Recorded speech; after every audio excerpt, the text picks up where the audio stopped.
Ya, Kapolri kemarin sudah dipanggil DPR dan terus menyatakan komitmennya untuk bersih-bersih di tubuh Polri dan bukan pencitraan. Dapatkah komitmen Kapolri ini terwujud? Bagaimana wakil rakyat melihat kinerja Polri menyusul kasus pembunuhan berencana terhadap Brigadir Yosua yang masih terus bergulir? Dan salah satu tersangkanya adalah mantan Kadif Propam Polri, Verdi Sambo. Hari ini pula rencananya sidang kode etik Sambo akan digelar dan kami akan membahas bagaimana pembenahan di kepolisian ini akan bisa terjadi dan benar-benar bukan hanya sebuah slogan saja. Kami akan membahasnya, sudah bergabung secara daring bersama kami staf ahli Kapolri Irjen Purnawirawan Arianto Sutadi. Selamat pagi Pak Arianto. Terima kasih sudah bergabung dan juga ada Direktur Jaringan Moderat Indonesia Pak Islah Bahrawi. Selamat pagi Pak Islah. Selamat pagi Mas Timothy. Terima kasih sudah bergabung.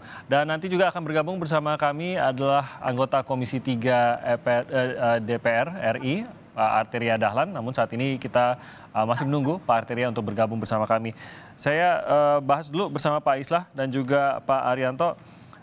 Pak Arianto, kemarin kita sudah mendengar cukup panjang kemarin Komisi 3 atau rapat dengar pendapat bersama Komisi 3 DPR RI. Kalau Pak Arianto, Anda pasti mengikuti juga poin-poin yang sudah dibicarakan di dalam RDP tersebut dalam semangat membenahi kepolisian menggunakan momentum kasus yang melibatkan puluhan anggota polisi ini dan juga beberapa jenderal khususnya Verdi Sambo di sini. Apa yang bisa dilakukan oleh kepolisian untuk mendapatkan kembali kepercayaan masyarakat pasca kasus ini? Ya, ini satu kasus yang menurut saya polisi perlu berterima kasih juga ya. Karena dengan adanya kasus ini kemudian jadi terbangun dari tidurnya selama ini bahwa ternyata di belakang itu masih di belakang polisi yang dibangun dengan baik selama ini katanya citranya baik, tetapi ternyata ada kelemahan yang sangat besar gitu. Dan ini sangat mencoreng ya polisi karena kejadian ini kok sampai terjadi separah itu gitu. Kelemahan terbesarnya itu apa Pak Arianto kalau yang tersoroti oleh kasus ini? Kelemahan terbesar adalah pengawasan internal. Pengawasan internal sangat besar sekali, walaupun pengawasan itu kan sudah dibikin berlapis-lapis ya. Ada kode etik, ada disiplin, ada pengawasan atasan, ada irwasum. Tetapi itu kan cuma tertulis di dalam satu konsep yang detail, tetapi pelaksanaannya kan ternyata kurang efektif. Terbukti ada sampai jabatan tertinggi kok bisa sampai berbuat gitu ya. Apalagi ada loyalis-loyalis yang ke bawah itu dengan salah loyalnya itu sehingga akhirnya terjerumus sekarang dalam suatu tindak yang mereka sendiri belum tentu ikut-ikut mempunyai niat gitu.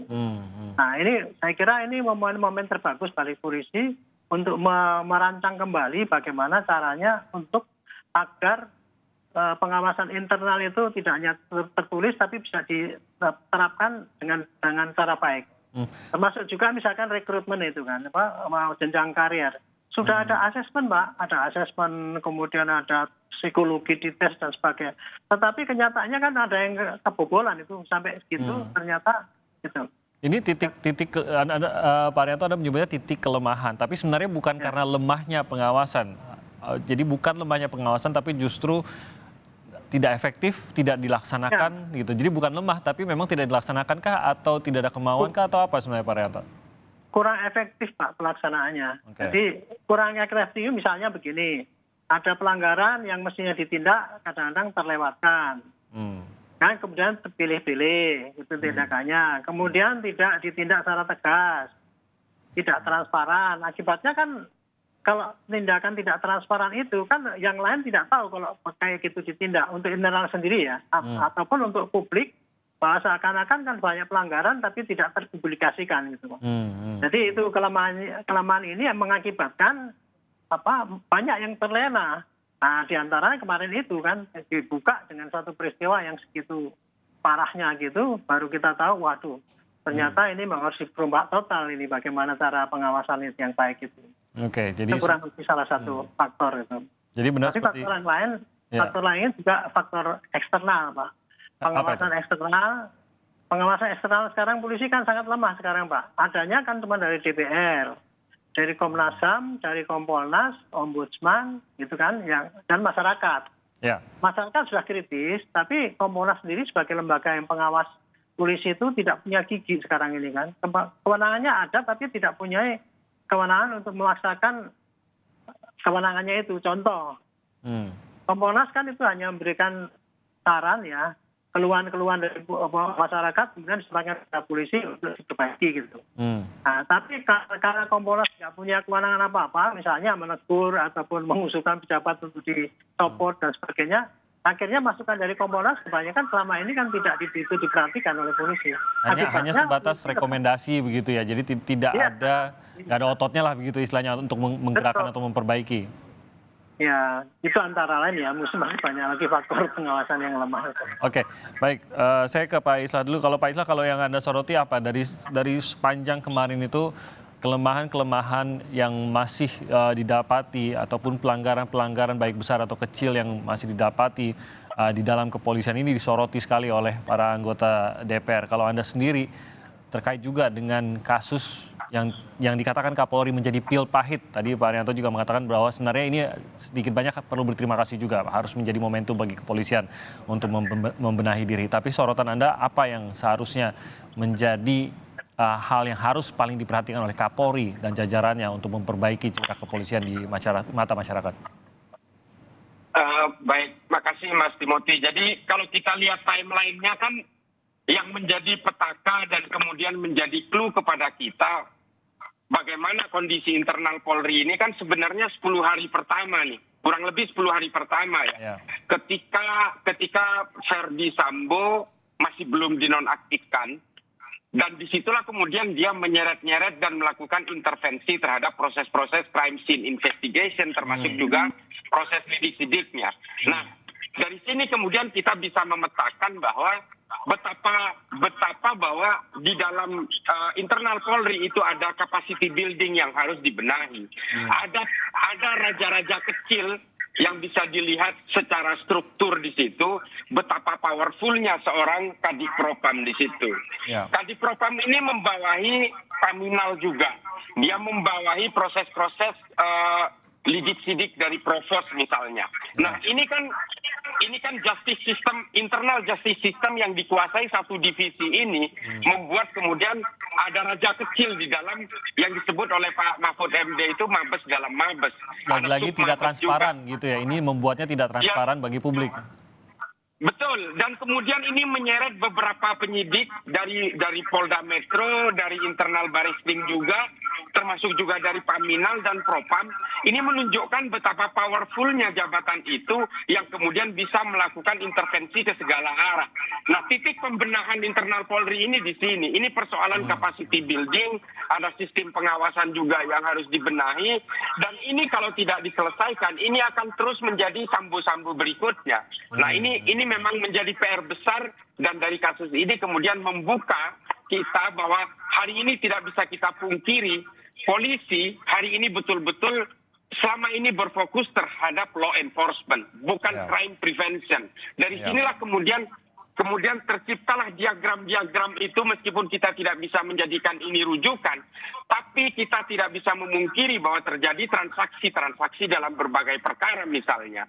Sudah terbukti dan sudah inkrah kasus-kasus yang sejenis ini, tapi ini kemudian menjadi PR yang sangat komprehensif, menjadi koreksi, ada corrective action yang diperlukan di dalam internal Polri secara menyeluruh, Mas Timothy. Oke, baik Pak Islah. Bang Arteria Dahlan sudah bergabung bersama kami. Selamat pagi, Bang Arteria. Selamat pagi, Assalamualaikum. Waalaikumsalam, Bang Arteria. Saya mau tahu, setelah pertemuan panjang kemarin rapat dengan pendapat dengan Kapolri, sudah puaskah semua pertanyaan Bang Arteria tanyakan, sudah puaskah dengan jawaban Kapolri?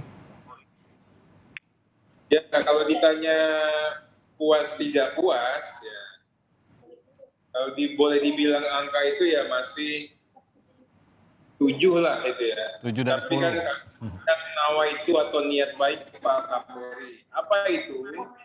Pertama, Pak Kapolri siap menghadapi forum kemarin. Ya. Jadi terkait dengan permintaan informasi kronologis kejadian perkara. Kemudian respons yang diambil, kebijakan dan alasan kebijakan itu diambil, ya tanpa kami minta, semua sudah tertuang di dalam materi yang disampaikan Pak Kapolri secara tertulis. Kedua, kami juga mengapresiasi memang, kalau memang bagus ya harus kita apresiasi, terkait dengan nawaitu, sikap itikat baik untuk membuka setuntas-tuntasnya dan mengusut setuntas-tuntasnya dengan kematian Brigadir J. Apa itu? Terkait dengan pembentukan tim sus yang secara kepangkatan dan jabatan anggota tim sus itu tidak bisa diintervensi oleh Pak Sambo. Artinya memang yang dicari objektif. Pembentukan Irsus yang langsung nakodai oleh Mas Agung, Pak Irwasum, yang juga tidak bisa diintervensi oleh Pak Sambo, secara pangkat maupun secara jabatan. Yang ketiga, kami juga mencermati pelibatan Kompolnas dan Komnas HAM. Yang kita tahu Kompolnas ada Pak Mahfud MD. Ya. Komnas HAM itu di kilometer 50 pendapatnya berbeda dengan pendapat Polri. Tapi utamanya adalah dari sekian itu kita apresiasi bahwa institusi Polri lah yang pertama kali ya mengatakan skenarionya Pak Sambo itu keliru. Yang benar adalah skenario hasil pemeriksaan tim sus dan Irsus Polri. Jadi Polri mengkoreksi dirinya sendiri ya secara sadar ya dan tidak malu-malu itu. Ini yang kita apresiasi. Nah, berikutnya kami juga dalam rapat itu meminta dua hal. Pertama, bagaimana proses penyelesaian ya kematian Brigadir J ini diselesaikan dengan mengedepankan konsep negara hukum. Apa itu? Supremasi hukumnya harus jalan. Artinya hukum harus ditegakkan ya kepada siapapun dan terhadap fakta hukum apapun. Yang kedua, equality before the law. Semua pihak ya diperlakukan sama. Bintang 2, anak-anak alumni Akpol, yang orang biasa, semua kita perlakukan sama di mata hukum. Yang kedua, kita pastikan due process of law-nya jalan. Yang saat ini kan teman-teman bisa lihat, pemirsa Kompas TV, bahwa sekarang sudah ada pelimpahan tahap 1 untuk kasus Sambo dan untuk kasus obstruction of justice. Mudah-mudahan bisa tahap 2 dan bisa kita sidangkan dan berakhirlah masalah ini. Nah, tapi kan ingatkan Pak Kapolri, motif walaupun secara konteks hukum acara pidana sudah tidak dibutuhkan mengingat sudah ada pengakuan tersangka sepenuhnya menundukkan diri atas hukum, tapi bagi publik motif ini perlu. Bagi institusi perlu. Kenapa? Agar tidak lagi ada hoaks, tidak lagi ada orang yang sengaja iseng melempar-lempar. Ada yang namanya Polri begini, Polri begono, ada 303, ada mafia dan sebagainya. Nah, kalau kasus ini selesai, tidak ada panggung. Jadi setidaknya panggung Brigadir J ini tidak dimanfaatkan oleh pihak-pihak lain untuk melakukan kepentingan-kepentingan lain di lain selain pengusutan tuntas kasus Brigadir J. Apa contohnya? Isu penggantian Kapolri. Apa contohnya? Ada mafia di Polri. Apa contohnya? Ada mafia tambang. Kan lucu sekali. Kita lagi fokus urusan Brigadir J. Ya. Sekarang ini orang Brigadir J sudah terlupakan, tapi bergeser ke tempat yang lain. Makanya selesaikan secara tuntas dulu. Berarti yang diomongkan tadi tidak dibahas. Kita akan bahas secara cermat di forum yang berbeda. Sehingga memang sangat proporsional dan kita bisa jelaskan secara pasti duduk perkaranya. Jadi tuntas buat Anda termasuk juga menjelaskan motif tadi ya, alasan mengapa sampai terjadi pembunuhan. Sehingga harus terjawab juga bagi Anda, apakah ada motivasi dari sisi mungkin itu tadi bisnis-bisnis di luar hukumnya dan lain-lain. Ini semua harus terjawab juga, tidak hanya menjawab siapa pembunuh Brigadir J begitu. Apapun itu ya. Dan apakah ini kan karena tidak ada kepastian bahwa ini akan dilakukan sebenarnya Bang Arteria. Apakah menurut Anda ini akan menjadi kunci untuk mengembalikan juga kepercayaan kepada kepolisian ataukah ya ini sekedar keingintahuan masyarakat saja atau lebih besar dari itu sebenarnya? Ya jelas, ini kan sekarang ini sudah mulai kelihatan bagaimana penggiringan opini Bagaimana penyesatan informasi hadir secara halal, ya. Ini harus kita koreksi. Kita harus juga mengedukasi semua pihak untuk menghadirkan fakta yang akurat disertai bukti dan saksi-saksi. Nah, untuk menghindari kejadian penyesatan informasi, ya, ini perlu kepastian satu tafsir, satu keterangan dari institusi yang berwenang, yaitu institusi Polri. Jadi kita juga harus tahu Brigadir J itu meninggalnya karena apa? Dibunuhnya itu karena apa? Kenapa harus sampai mati begitu maksudnya ya? Ada cinta segitiga, segi empat. Di samping cinta segi empat ternyata Brigadir J itu mungkin bagian daripada apa-apa, kemudian juga ada ya bisnis-bisnis haram dan sebagainya. Ini yang harus juga kita pilah dan pilih. Pak Kapolri wajib hukumnya untuk berani memilah dan memilih mana yang voice, mana yang noise. Yang voice lakukanlah dalam konteks penerapan negara hukum. Yang noise lakukan juga, itu disikat. Bagaimana dengan orang-orang yang selama ini menyebarkan berita hoax dan sebagainya. Baik. Apapun itu, kita juga harus mengedepankan asas praduga tak bersalah. Apapun itu, kami ini kenapa sangat hati-hati mengatakan pendapat? Karena kami sangat tahu. Nah, karena kami sangat tahunya, kami juga khawatir nanti apabila informasi yang ada di sini tidak sesuai dengan yang sebenarnya yang ditemukan oleh tim sus terkait dengan motif itu tentunya akan memberikan konsekuensi hukum yang berbeda pula. Ini yang makanya kita mencermati fakta. Baik, Bang Arteria. Kita akan jeda sebentar. Kami akan kembali lagi dengan perbincangan lanjutannya usai jeda berikut ini.